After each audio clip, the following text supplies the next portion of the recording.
here is every single major Nintendo handheld. It started all the way back at the Game Boy. This is one of the probably the latest revisions of every single main one. I don't count the Switch 2, and I don't have one because I'm not that rich. But here is every single Nintendo main handheld. And I show you all these consoles today to give you an example about what the right to repair actually is and how it affects our environment and everything.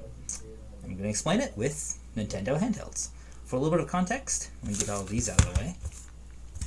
We start with the Game Boy. The Game Boy came out in 1989 originally, and this is a Game Boy Advance SP. The Game Boy Advance definitely had a lot of things different, but it still used AA batteries that were easily replaceable, which you had to because they would die very fast, and it had no backlit screen.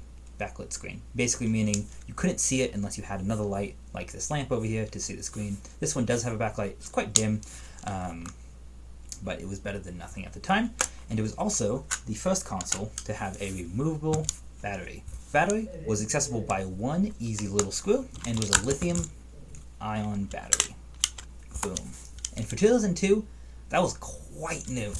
Lithium-ion batteries really hadn't been out in a lot of consumer electronics at the time, and it was still very new technology. So they kind of almost had to make it replaceable because they didn't really know how long it was going to last at all.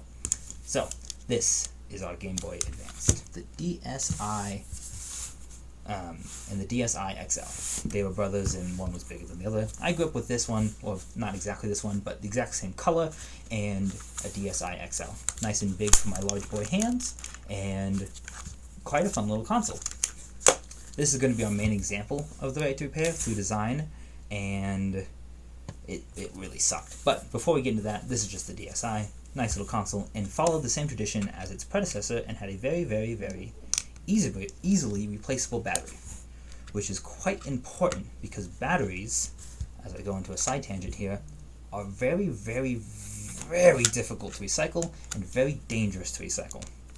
We've gotten a lot better at it, and some may even say it's easy these days, but back then, especially in 2009 when this released, this was a Japanese model, lithium-ion was still relatively new, so recycling it was also its own challenge. That brings me over to one of my old phones. This is the Samsung Galaxy S8. It came out in 2017 and was my second phone that I've ever had. Great little device, works just fine nowadays. This also used a lithium-ion battery, like this. And Samsung, if you don't know about the news, have a very interesting reputation with making batteries, ones that quite exploded.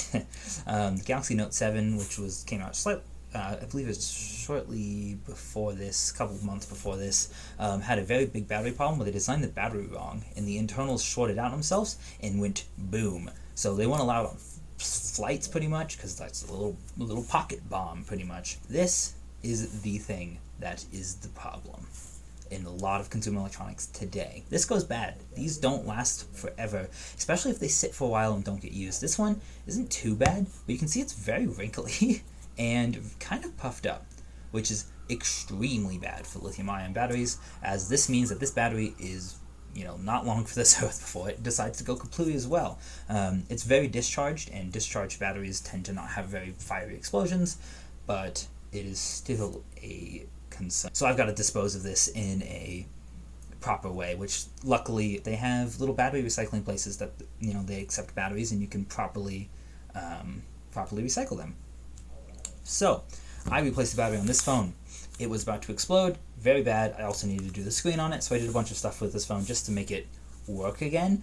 And honestly, the job itself wasn't too horrible. But if I just thrown this away in the trash, and a trash compactor came in and squished it, it would most certainly have a reaction. This, I believe, is an iron phosphate battery. Specific chemistries have different reactions and are a lot safer or less safe, depending on which ones they are. The ones in your car are extremely unsafe in terms of how big of an explosion or reaction they have once they go off. That's why you can see electric car fires in the news happen quite often. This is a safer battery type, and all phones normally have the safer battery type because they don't need the extra capacity that the more dangerous ones have. Because it's a smartphone, you can just charge it. It's not too bad. Versus an electric car, which you want to go as long as possible and have the most acceleration. So this battery will eventually get recycled, but it's great for demonstration purposes because this is a little pipe bomb. There was a story back, which is a source that I have in the description, and some photos here of many dump trucks having to release their loads on the side of the street because someone threw away a battery like this, and it, caused a chain reaction which lit all the very flammable trash that people throw away on fire, and it was going to burn down the truck or cause a big fire somewhere else, so they had to just dump it on the side of the street and call the fire department, which is very dangerous and very bad. Which brings me to the next console, a Nintendo Switch, that does not have an easily removable battery. This thing, on the inside, the main battery for the main console here, you have to take a bunch of screws out, pull it out, and then deal with adhesive that's gluing it down. It is really not a fun process. I'm glad I haven't had to do it yet, but it's a battery. Eventually it's going to happen to all of these. This, I'm very surprised that it's still alive and working just as well, 23 years after this thing released. But overall, that doesn't quite happen. Like our example with our 6-year-old phone over here. That was more than 6 years ago. We don't talk about that. But anyway, that's not good. And with how batteries are to recycle and how they affect the environment, it is a nice thing when a battery is easily removable and replaceable. But the other aspect of right to repair is through the actual design of the console itself. Like how you had on the Switch back then, it didn't have its easily removable battery, but there's also a lot of other issues with screens. These things have to get data from the bottom half, where all the processing happens, to the top half. And it does that through a ribbon cable. And what a ribbon cable is a tiny little thin piece of plastic with a couple hundred little tiny wires in it that is impossible to repair even by professional repair people's standards. It can be done. It takes an extremely steady hand, lots of patience, and even then most likely will not work. Because there's so many little wires in there. The screen itself was the thing that was broken from childhood, because we're children, stuff happens. I think a friend sat on it or something and it broke the screen. But while I was repairing it, something else went bad and I had to buy a whole new main board. This thing is incredibly fragile, right? And this is not too bad because you can take it apart and replace just this, because where it connects to the main board, it's really easy to replace if just that cable goes bad. You obviously can't buy it anymore, but in the issue of our DS here, if the top screen were to go bad and you needed to replace it, you would have to disassemble the entire console and get in there to replace the screen. And I'll show you exactly why this is a problem with this.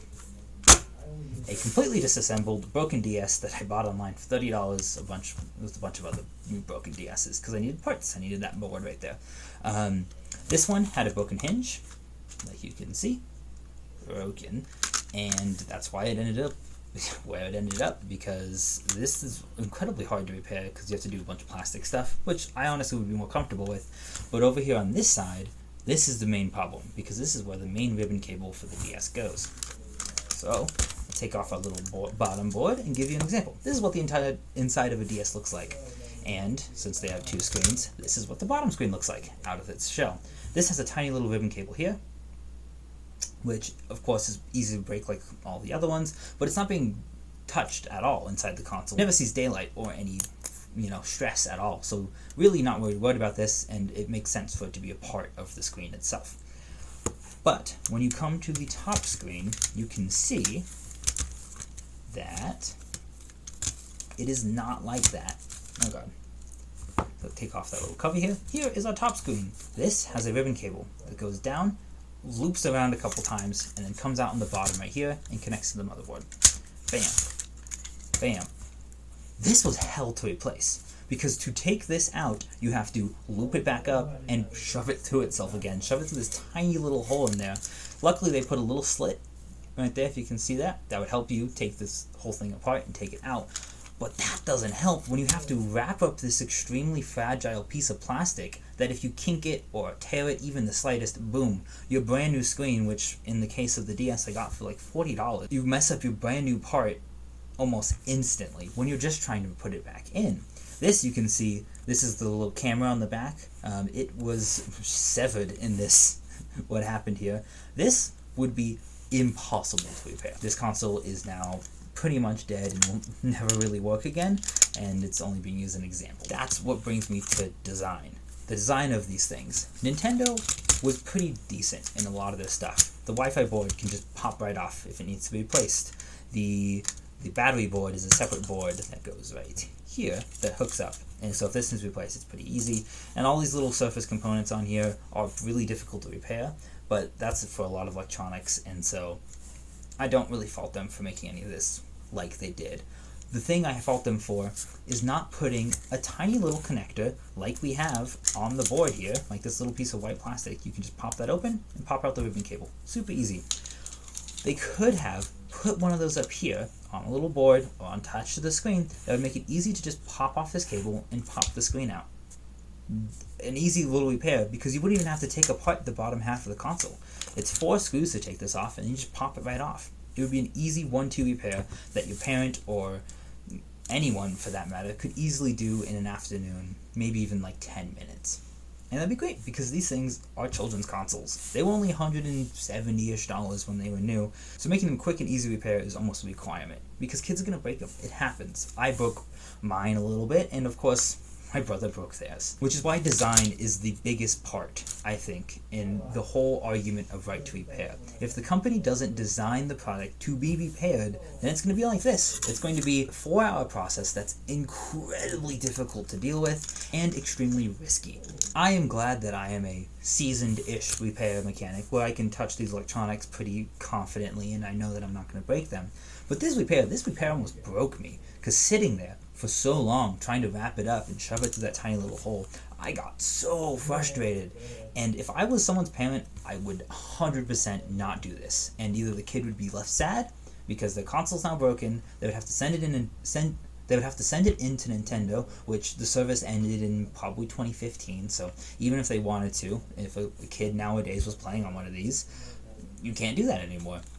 Or they would just have to throw it away or end up in a $30 parts bin for it to be salvaged and used for other DSs. Overall, design of electronics is the most important thing because everything needs to be repaired. One day, everything is going to break, and that's just the fact of the world that we live in.